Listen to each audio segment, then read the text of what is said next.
آقا علیہ الصلوۃ والسلام نے ارشاد فرمایا کہ جو بندہ کسی کی دنیاوی تکالیف اور پریشانی کو دور کرے گا، اللہ تعالیٰ قیامت کے دن کی تکالیف اور پریشانیوں سے اس کو نجات عطا فرمائے گا۔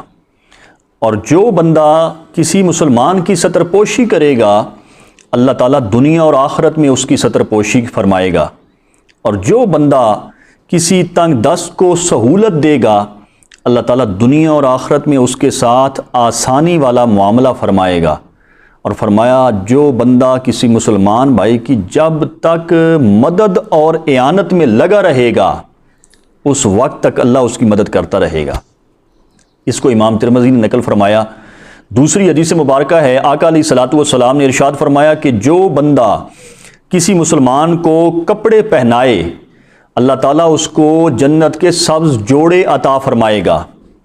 اور جو بندہ کسی مسلمان کو بھوک کی حالت میں کھانا کھلائے گا، اللہ تعالیٰ اس کو جنت کے باغات سے میوے اور پھل کھلائے گا۔ اور جو بندہ کسی پیاسے کو پیاس کی حالت میں پانی پلائے گا، اللہ اس کو شراب طہور پلائے گا جس پر جنت کی مہر لگی ہوگی۔ حاضرین محترم، جیسا کہ آپ جانتے ہیں کہ اس وقت ملک پاکستان میں سیلابی صورتحال ہے اور ملک پاکستان کے بیشتر علاقے سیلاب کی زد میں ہیں، اور ایسے دل دہلا دینے والے مناظر ہیں کہ جن کو دیکھ کر انسان کا بدن کانپ جاتا ہے، جو کہ قیامت صغریٰ سے کم نہیں ہیں۔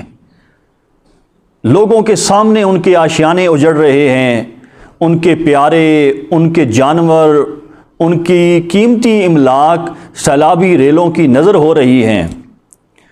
آشیاں اجڑنے کا درد اور قیمتی ساز و سامان کے اچانک بکھر جانے کا درد کیا ہوتا ہے، اور بھوک کی تڑپ کتنی ہولناک ہوتی ہے، یہ کوئی جا کے سیلاب زدہ لوگوں سے پوچھے کہ جن کی آنکھوں کے سامنے ان کے پیارے سیلابی ریلوں کی نظر ہو گئے ہیں، ان کے گھر اجڑ چکے ہیں، اور وہ سوائے حسرت بھری نگاہوں کے وہ کچھ بھی نہیں کر سکتے تھے۔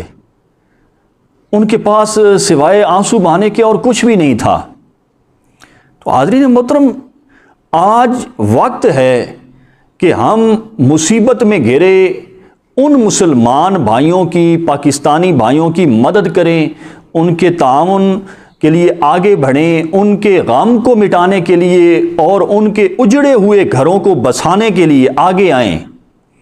یہ ہمارا قومی اور ملی فریضہ ہے، دینی فریضہ ہے کہ ہم ان کے دست و بازو بنیں۔ اور الحمدللہ ہم زندہ قوم ہیں۔ اس وقت پورے ملک پاکستان میں مختلف تنظیمات وہ میدان عمل میں ہیں، اور ان لوگوں کی بحالی کے لیے اور ان لوگوں تک لوگوں کے جو عطیات ہیں پہنچانے کے لیے دن رات ایک کیے ہوئے ہیں۔ ہم ان کو خراج تحسین پیش کرتے ہیں، اور میں اپیل کرتا ہوں کہ جتنی بھی تنظیمات ہیں جن پر آپ کا اعتماد ہے، آپ ان کے دست و بازو بنیں، ان تک اپنی عطیات پہنچائیں، وہ آپ کے عطیات ان لوگوں تک پہنچائیں گے۔ بقول علامہ اقبال کے اخوت اس کو کہتے ہیں، چبھے کانٹا جو کابل میں تو ہندوستان کا ہر پیر و جواں بے تاب ہو جائے۔ آج اس جذبے کی ضرورت ہے، ان لوگوں کو ہماری امداد کی ضرورت ہے، اور ہمیں چاہیے، آقا کریم علیہ الصلوۃ والسلام نے جس طرح فرمایا کہ ہر بھلائی کا کام صدقہ ہے، جو بھی بندہ اپنے کسی ضرورت مند بھائی کی مدد کرتا ہے، اللہ تعالیٰ اس کے مال میں برکت عطا فرماتا ہے۔ صرف یہی نہیں، بلکہ جو بندہ اپنے مسلمان بھائی کے کام کے سلسلے میں اس کے کام کو پورا کرنے کے لیے چل پڑے، فرشتے اس کے لیے دعائے مغفرت کرتے ہیں۔ حضرت ابو ہریرہ رضی اللہ تعالیٰ عنہ راوی ہیں، آقا علیہ الصلوۃ والسلام نے ارشاد فرمایا کہ جو بندہ کسی مسلمان بھائی کا کام پورا کرنے کے لیے چل پڑے یہاں تک کہ کام پورا کر دے، تو اللہ تعالیٰ 5000 فرشتے، اور دوسری روایت میں ہے 75,000 فرشتوں کا سایہ اس بندے کو عطا فرماتا ہے۔ وہ فرشتے اس کے لیے دعائے مغفرت بھی کرتے ہیں اور اس پر رحمتیں بھی بھیجتے رہتے ہیں۔ یہ کوئی کم اجر نہیں ہے۔